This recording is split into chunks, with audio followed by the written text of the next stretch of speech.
Oh boy. Oh, Not really the way you want to do it, but if it works, hey, it works.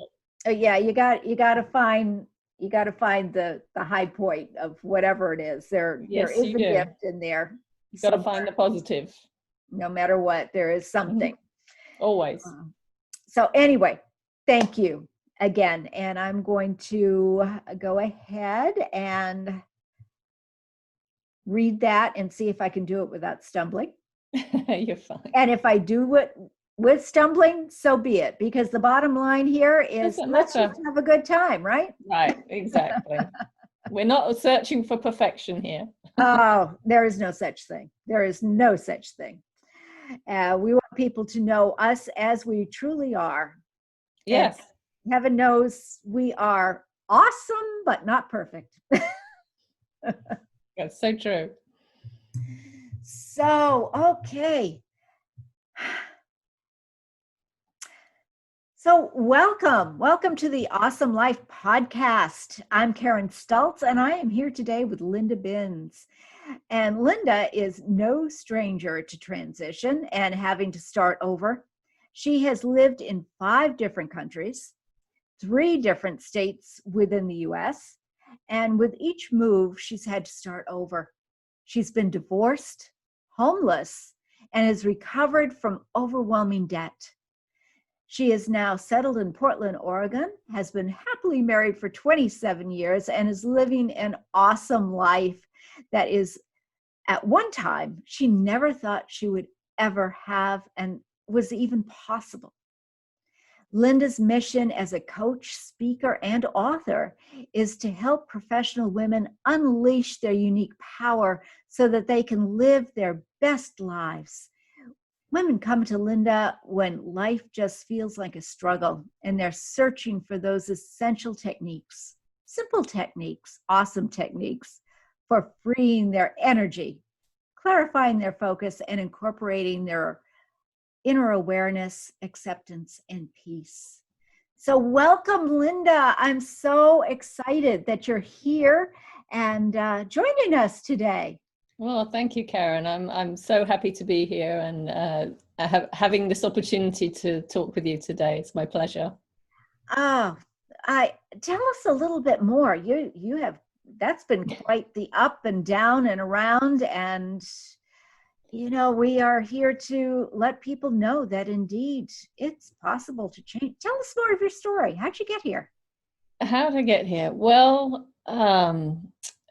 growing up, I now know that I'm what's called a highly sensitive person. I'm an introvert. I'm also an empath, all of which means that I was very different from everyone in my family. So nobody understood me. Everybody thought I was odd. I was constantly criticized.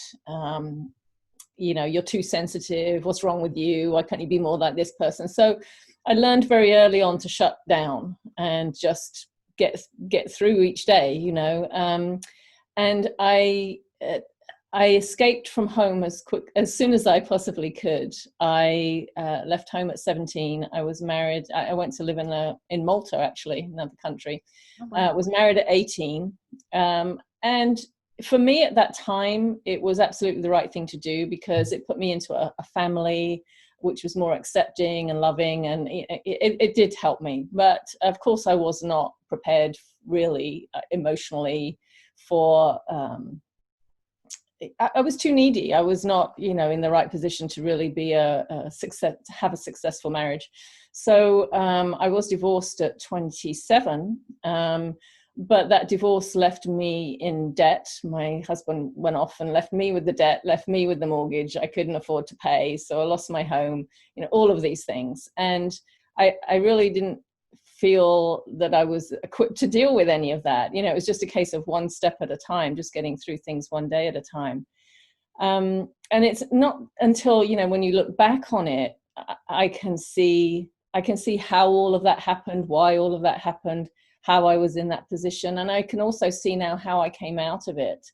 And, how I came out of it was first of all, learning that it's not that there's something wrong with me, right? It's that this is who I am. And it's about learning how to accept that and how to be that successfully in the world, rather than considering myself as someone that nobody else understands. Now I know that highly sensitive people is about 20% of the population. So there are a lot of other people like me. And I also discovered, as I started doing this work, yes, as I started doing this work, that even before I knew about high sensitivity, those were my clients. Those were the people who were drawn to me. So, you know, yes, there's been a lot of struggle, but I honestly wouldn't have it any other way, because I have learned so much through all of that, and that's what's led me to where I am now. So, but what I want people to know, how did I get to the US? Well, my husband's job really that brought us here. But what I want people to know is that it doesn't matter what your circumstances are now. You can change anything you want to change, but you do it by working on you, not by trying to change the external circumstances. And trust me, I have tried to change external circumstances many times. We think yeah. if we can change everything around us, right, we will change. Right. And it does to a point, but it really doesn't help us, does it? No, it doesn't. There's no permanent change that comes from that. And there's certainly no fulfillment that comes from that. You know, if anybody's ever tried to change a situation or tried to change another person, then you know that, you know, that's doomed to fail, really.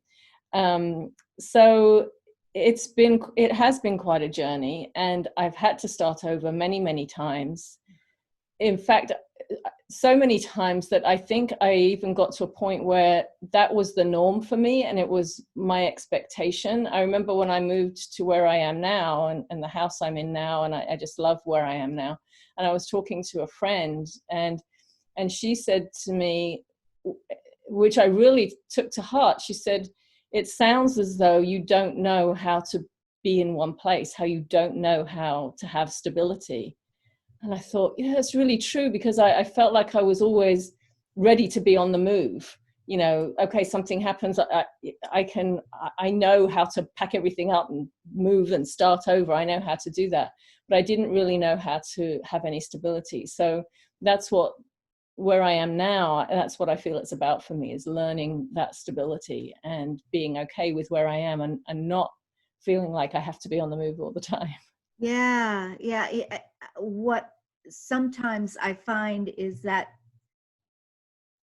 if we're really honest with ourselves and we really look, being on the move is a wonderful way of running away. Oh, yeah. And I mean, look how far I've run from where I came. I was born in England. I'm in the US. I've run a long way. You have, and 12 countries. Oh my goodness. So you write and teach and coach around self-care and energy a lot. So Yes. Why is self-care such a big thing? Why do we need to look at self-care? Well, speaking as someone who, I would say I embodied the opposite of self-care in the past. And so it's something I've had to learn. Yes, we have a lot of similarities here. What I've realized is, you know, you wouldn't expect your car to keep going without putting gas in it. You just wouldn't. But it seemed to expect that of ourselves. We just keep going and going, and somehow, and like you said, you know, the constant movement is a form of avoidance. Absolutely.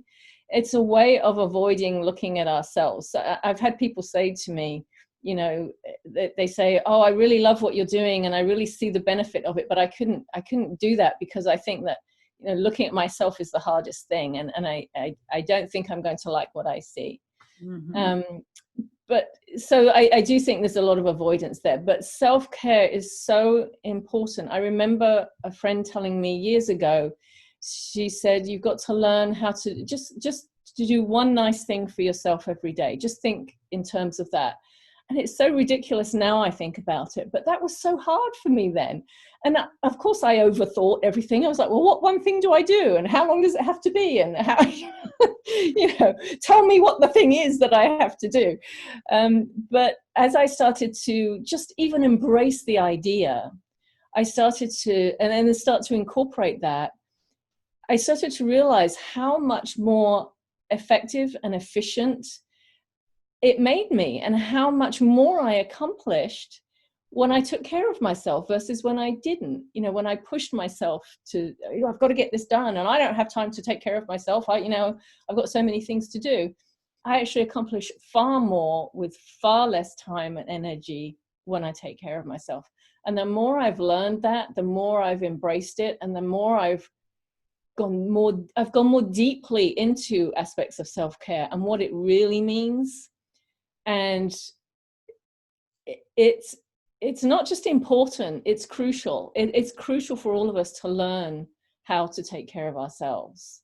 It really is. And if it's things you want to get done, you'll get so much more done if you take care of yourself versus when you don't. Otherwise, what happens is you get burnout, you get resentful, you just get overwhelmed, all of these things, and you don't know how to get out of it. And when you're in overwhelm, it's like a downward spiral, isn't it? Oh yeah. Well, you can't see anything positive because you're just so focused on everything that's not going right. It's really hard to gain any clarity or to see anything that's good. Yeah, we have a story, metaphor here in Maine that is said a lot about the fellow with the axe. I don't know, you may have heard about it. The loggers are out in the woods and they're cutting down trees and this guy cuts down a tree, goes over and sharpens his axe, sits down on a log and sharpens his axe.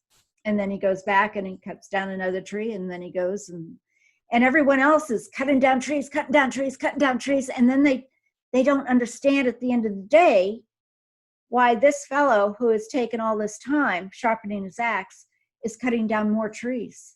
And it's a great metaphor for what you're saying. I think you have to take care of yourself and your well-being, your tools of livelihood, your tools of being alive, your tools for being awesome. Well, it affects not only who you are, but it affects everything you do, because it's about what energy are you bringing to your life and to what you do. And when you take care of yourself, when you take really good care of yourself, you are able to have the best energy you can, and you're showing up in the best way you possibly can in all areas of your life, and everybody benefits. See, we think of self-care as selfish, right? We think it's a selfish thing. It is the opposite of selfish, because then everybody's getting the best of you. Oh, I love that. So why do you think that people find it so hard to give themselves self-care? And maybe you could also give some ideas of what self-care is. Yes. Well, women in particular, I think, find it hard to take care of themselves. And I think it's because of our expectations. Now we make it about everybody else, and we say, but I've got family and I've got to take care of, I've got to do this and I've got to do that. But when we actually step back and take a look at it properly, what we realize is that we set up those expectations. So if in your family are expecting you to get everything done, that's because you've taught them that that's what you do, right? So they're not going to question it, because that's what you do. I remember having a client, I was talking to her, she had her own business at home, and her frustration was that her husband was not supportive. So she was not able to take her business where she wanted it to go because her husband wasn't as supportive as she needed him to be. They had 2 young children. And I remember after about 2-3 sessions, she suddenly said to me, she said, "Oh my God, it's not him, is it? It's me." And I said, "That's right." And she said, "Because whenever he did used to help me, I would criticize him. I would tell him he'd done it wrong. Oh, don't put that there. Don't go and get the kids dressed. Oh, well, why she wearing that cardigan? Those shoes don't go with that dress." So she was always criticizing him. So he stopped helping her because he was doing it wrong anyway. And so she said, I just need to let it go. And if I ask him to do something, just just let him do it. And so that's what we do. We set up these expectations that we have to do everything, and we can't stop. And if we stop and we step back and we take care of ourselves, then we're being selfish, and other people need us. And it's, if you actually step back and look at that, I think that's what we're doing to ourselves. I think that's why we find it so hard. And again, I think it's because it's a form of avoidance, right? It's avoiding really looking at ourselves. But also, I think it's because there's this need to seek our value in what we do and in being emotional all the time. So if we're constantly doing, then we have more value and more worth, which isn't true, but that's how we perceive it. And to me, when I talk to people about self-care, they usually think of it as, they say, well, yeah, I read a book, or I'll go for a massage once a month, or, I do gardening, or I'll do yoga. And those are all great things, but those are all outside yourself. So there are other ways of taking care of ourselves and incorporating self-care. Perfectionism, for one thing. So I am a recovering perfectionist, still in recovery. But the more we expect ourselves to be perfect, the less you're taking care of yourself. So just even embracing the idea that you can let go of perfectionism, that is an act of self-care. Letting go of some of those expectations that we have, that we need to be the ones to do this. We can't ask for help, and we can't let something go, and everything has to be perfect. Those expectations, when you start letting go of those, that is an act of self-care. Monitoring your thoughts and how you think about and talk to yourself, even just in your mind. If you ever find yourself saying, oh, I'm never any good at that, or these things always happen to me, or, oh, look at me, what a stupid thing to do, or something like that. If you find yourself being critical of yourself, change those thoughts. That, or just being aware of them, that is an act of self-care. So to me, what I've realized now is that self-care isn't about what we do for ourselves. It's about everything we do for ourselves. It's about how we treat ourselves and what we expect of ourselves, and what we say to ourselves. And we have the opportunity in every moment to either choose self-care or not. It's about, do I take some 5 minutes for myself right now to sharpen my axe, or to, to just breathe and to take care of my energy? Or do I say, oh no, I've got all these things on this list that must get done, so I'm going to do that. So every moment I think we have an opportunity to choose self-care, and mostly we don't. Do you have any really simple, it's one thing to say, it's my choice. I have the power. I absolutely have the power. I totally agree. But it's much more easy said than done. Absolutely. So is there a something physical or mental phrase or something? Well, I when we were building our home, I went a little crazy, to say the least. And I found a statement. It said, since I gave up hope, I feel much better. And I thought, yeah, I really do.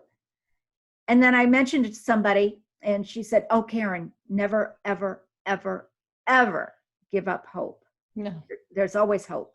And I thought, well, you're right. So what other, so I have it on my wall here. Since I gave up expectations, I feel much better. Yes. And it is great. But so that's my little sign on the wall that I have. But do you have any tips for other things that people could do in a moment of saying, all right, I have a choice, I just don't know what to do? I do. So I'll share a couple of things. One thing is I've developed this phrase, just because I can doesn't mean I should. Oh, I love that. I love that. Yes. Because there's so many things, and one of the traits about being highly sensitive is that we enjoy doing so many things. And I do love doing. I've had to learn how to stop doing and start being. But what you find is you just because you can take on all these things. Somebody says, oh, this seems like a good idea, and you say, yes, that sounds great, let me help you, let me do this. And before long you find yourself being depleted. You might start getting resentful. So what I've learned to do is take a step back and pause before I commit to something or say yes to something or take on something. And I say that phrase to myself, just because I can doesn't mean I should. Then I check in with myself, and it may not be immediate. I might have to say to someone, well, let me get back to you, and I'll let you know if I'm able to do that or to help you with that. I take a step back and I pause and I just check in with myself to see, does this feel good to me? Is this something I really want to do? Because very often I find something that in the moment when I see it or hear about it, I'm very excited and I say, yes, I want to do that. But then afterwards, when I really take time to think about what's most important to me, then I realize that that's not a fit with what's most important to me. So again, just because I can do it doesn't mean I should do it, doesn't mean it's right for me right now. So that's one phrase that's been really helpful for me. The other thing that's been very helpful is if you can get in the habit every day of saying to yourself, what is the most loving thing I can do for myself today? Oh, I love that. I love that. And it's so simple, but it's amazingly powerful. If you get in the habit of saying that to yourself, and it's a great phrase to use. Let's say you're in a situation where you're feeling upset or frustrated or something like that. You can use it, and then you can say, okay, what's the most loving thing I can do for myself right now? Oh. What's the most loving thing I can do for myself in this situation? And just by asking that question, what you're doing is you're saying, I am making my self-care a priority just by asking that question. And you may not know, you may not have the answer yet.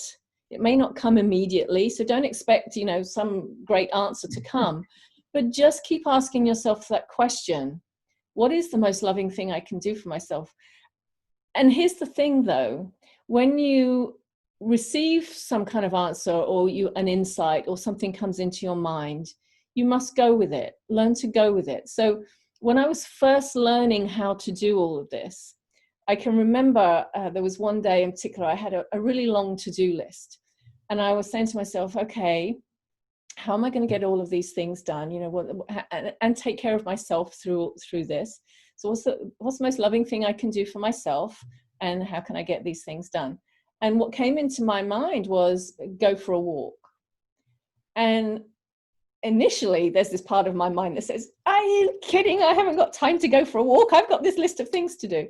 But then there's the other part of me that's I thought, okay, well, I'm gonna do it because that's what came to me. I will do it. So I went for a walk, and then I came back, and then I sat down with my list, and then I noticed that my energy just felt so much better. And then I thought, okay, well, I'm going to take this one thing from my list, and if I just do this one thing, then I'll be happy. So I did that one thing. Before I knew it, with seemingly hardly any effort, I had the majority of those things on my list done.